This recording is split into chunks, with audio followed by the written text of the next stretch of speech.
In an exceptionally strategic location on the Baltic Sea, one of Eastern Europe's most powerful duchies emerged. This region would later become one of the most important areas of the German Empire. But everything would change with the Second World War. The focus is, of course, on Pomerania, once the jewel of Prussia, where Germans made up over 99% of the population. Yet, within a very short period, nearly all traces of German presence in the region disappeared. But how did a Slavic principality evolve into one of Germany's central territories? Why did Germany lose the region? And how German is Pomerania today? We will explore all these exciting questions in today's video. Enjoy! The name Pomerania derives from the Slavic term po-more, meaning by the sea, which already highlights its Slavic origins. After Germanic tribes, including the Vandals, moved westward during the migration period, Slavic tribes settled in the area. These were later known as the Pomeranians. These tribes brought new customs, languages, and religious practices that fundamentally changed the region's socio-cultural framework. They established numerous settlements and developed a distinct societal order characterized by a tribal structure with local princes at the helm. However, starting in the 12th century, the region began to integrate more closely with German-speaking areas, initially through the Christianization of the local population. Missionaries from the Holy Roman Empire and Denmark played a key role in spreading Christianity among the Slavic population groups. Yet, building monasteries and churches served not only religious purposes, but also aimed to bind Pomerania culturally and politically closer to Western Europe. This, in turn, laid the groundwork for the Ostsiedlung, often called the medieval German eastward colonization. Throughout the 13th century, numerous German farmers, craftsmen, and merchants migrated eastward and settled, particularly in Pomerania. This movement was encouraged by Pomeranian princes, who saw the newcomers as an opportunity to invigorate the economy and modernize the administration of their territories. The German settlers introduced advanced agricultural techniques, trade networks, and a new urban culture, leading to the founding of many cities. As a result, Pomerania's economic ascent began, and it became progressively integrated into the powerful network of the Hanseatic League, the most influential alliance in Northern Europe. Thus, the region's formerly numerous tribes united under the Griffins dynasty into a single duchy. Despite internal conflicts and external threats, they managed to maintain Pomerania's independence and strengthen its identity within the Holy Roman Empire for a relatively long time. However, with the end of the Middle Ages, the power of the Slavic ducal dynasty began to wane. The region frequently found itself embroiled in conflicts among neighboring states, such as Poland and the Teutonic Order in the Baltic region. The height of these conflicts came during the 30 Years' War, one of Europe's most devastating conflicts, which deeply affected Pomerania. Not only was the region ravaged by battles, plundering, and massive population losses, but the last Griffin Duke died without an heir during the war. This marked the end of the dynasty and the state's independence. In the Peace of Westphalia, it was decided to divide the entire region between Sweden and Brandenburg Prussia. This arrangement gave Sweden a foothold in Central Europe, while laying the foundation for the later mighty Prussia. The Prussian-controlled territory became known as Western Pomerania, Vorpommern, while the eastern part was referred to as Eastern Pomerania, Hinterpommern. For Prussia, the annexation of Pomerania was a significant step.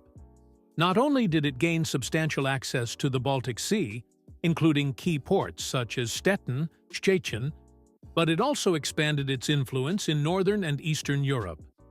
Additionally, Pomerania became a buffer zone against hostile Poland and Sweden. Nevertheless, devastating wars continued between these three powers, gradually shifting the balance toward Prussia.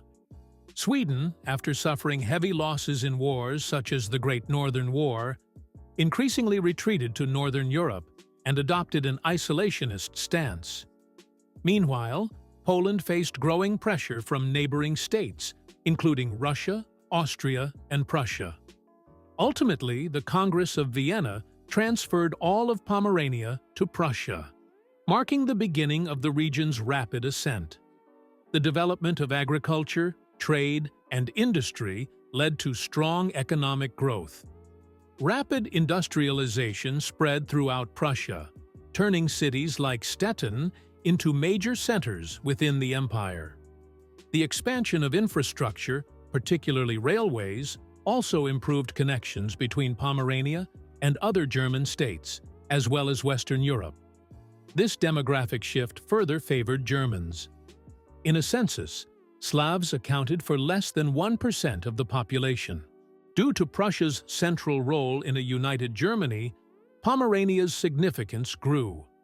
The fertile soils, especially in western Pomerania, contributed significantly to the empire's agricultural supply, including grains, potatoes, and sugar beets.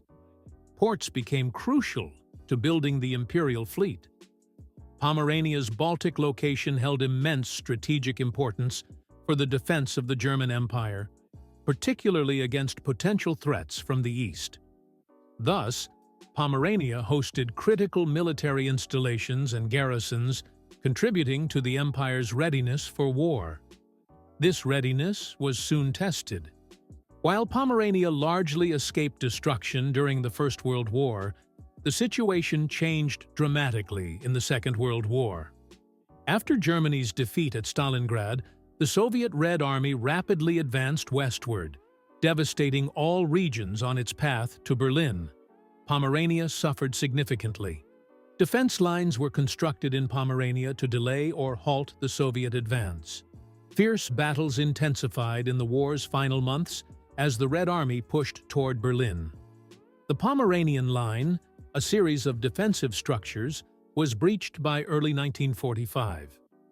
Faced with the advancing Soviet forces, millions of Germans fled from the empire's eastern provinces, including Pomerania, heading westward. Conditions during the flight were dire, with many perishing due to cold, hunger, or Soviet attacks.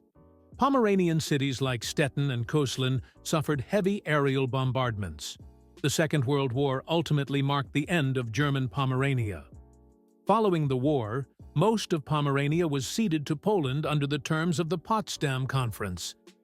In subsequent years, the remaining German population was largely expelled, and Poles, along with settlers from other parts of Eastern Europe, repopulated the region.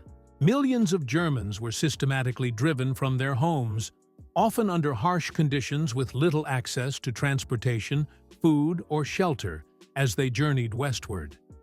Even Stettin, situated west of the Oder River, where a German administration had been established, was handed over to Poland by the Red Army in July 1945, leading to the expulsion of its German inhabitants. Pomerania underwent profound demographic and cultural changes. The German presence, which had spanned centuries, was almost entirely eradicated within a few years. In July, the Free State of Mecklenburg and the small remaining German part of Pomerania were merged to form the state of Mecklenburg-Western Pomerania. However, in 1947, the Soviet military government ordered the state to drop Pomerania from its name, renaming it simply Mecklenburg.